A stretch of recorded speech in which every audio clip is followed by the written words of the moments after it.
During this special time of year, En cette période particulière de l'année, je tiens à vous adresser mes salutations les plus chaleureuses, où que vous soyez dans le monde en ce moment, dans l'hémisphère sud, profitant de la chaleur et du soleil de l'été, ou dans le nord, où la neige est tombée et où nous sommes enveloppés par l'hiver. Je vous invite à prendre quelques instants, où que vous soyez, quelques instants ensemble, pour réfléchir au plus grand don jamais fait. Jésus-Christ. Dans 2 Corinthiens 5, verset 19, un magnifique passage que j'aime tant prêcher, au verset 19 de 2 Corinthiens 5, nous lisons « Dieu était en Christ. Il réconciliait le monde avec lui-même en ne chargeant pas les hommes de leurs fautes, et il a mis en nous la parole de la réconciliation. » Quelle promesse contenue dans ce verset! Dieu était en Christ, nous réconciliant avec lui-même. Nous avons ici une magnifique image du plan du salut. C'est l'image d'un Dieu qui prend l'initiative de restaurer la relation qu'il avait autrefois avec les êtres humains.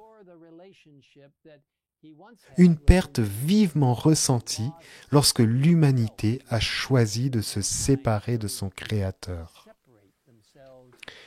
Maintenant imaginez, cette nuit, il y a si longtemps dans la ville de Bethléem, un enfant né, non pas dans un lit confortable, mais dans une grange, dans une écurie, entouré de créatures qu'il a lui-même conçues. Là, allongé dans la crèche, il semblait n'être qu'un autre bébé né dans l'humble vie d'une petite famille juive. Et pourtant, étonnamment, il était à la fois pleinement humain et pleinement divin. Nous voyons Dieu en Christ, réconciliant le monde avec lui-même, dans l'impuissance d'un nourrisson, l'innocence d'un enfant, la fidélité d'un jeune charpentier, la compassion d'un grand guérisseur, la sagesse d'un enseignant respecté et l'humilité d'un homme innocent qui tend l'autre joue. Nous le voyons sur la croix, les bras tendus, essayant de réconcilier le monde avec lui-même. Un monde qui le méprisait et le rejetait, un monde où elle, la lumière, Jésus, est venue chez les siens, et les siens ne l'ont pas accueilli. Quel genre de Dieu est-ce qui est venu chercher et sauver ceux qui étaient perdus, qui aime ses ennemis, qui reste calme face à des attaques effrayantes?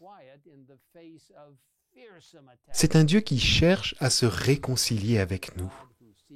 C'est ce qu'il veut, plus que tout. Il désire que nous soyons avec lui, non seulement dans l'avenir, mais aussi en ce moment. Car vous voyez, son œuvre de réconciliation ne s'est pas terminée avec la croix, mais elle continue encore, parce qu'il est notre grand prêtre dans le sanctuaire céleste, exerçant son ministère dans le lieu le plus saint, le lieu très saint, plaidant son sang en notre faveur. Le Christ participe activement à ce ministère important en ce moment. Il est merveilleux de savoir que le Dieu de l'univers, qui est prêt à s'humilier et à venir en ce monde, où il a fait l'expérience de nos épreuves et de nos peines, est le même Jésus qui est maintenant notre avocat et notre grand prêtre, exerçant son ministère dans le sanctuaire céleste.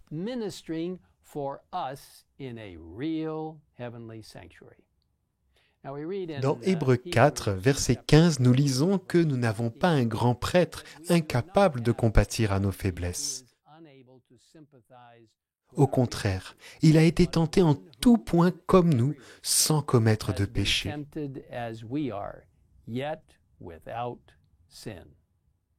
Comme il est merveilleux que notre Sauveur nous comprenne complètement.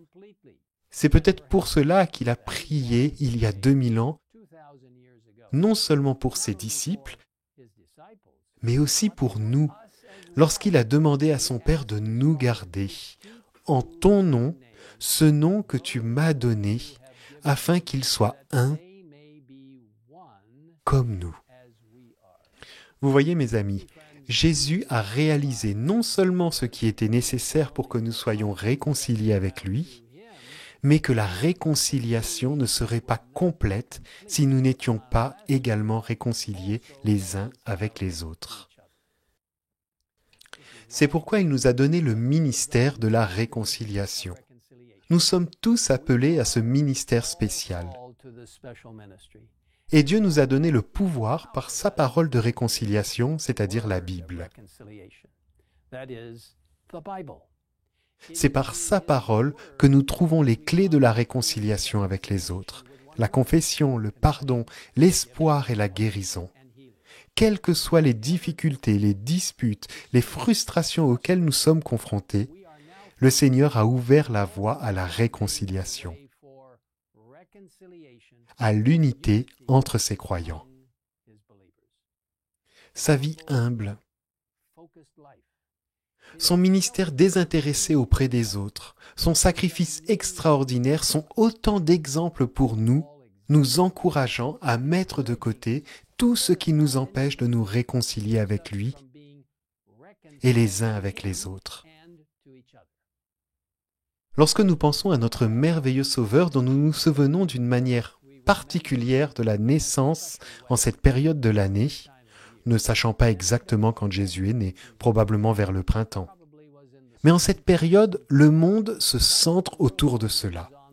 Nous utilisons cette période de l'année pour attirer l'attention des gens sur Jésus et non sur les paillettes et la superficialité. Pendant cette période de l'année, nous réfléchissons à son ministère de la réconciliation. Dieu est le même aujourd'hui qu'hier. Il est toujours en Christ, tendant la main de la réconciliation, guérissant les blessures, rendant les gens entiers, offrant à chacun d'entre nous la possibilité d'être unis en lui. Et un jour, très bientôt, les anges apparaîtront à nouveau dans le ciel comme ils l'ont fait il y a si longtemps sur les collines de Bethléem. Cette fois-ci, non pas pour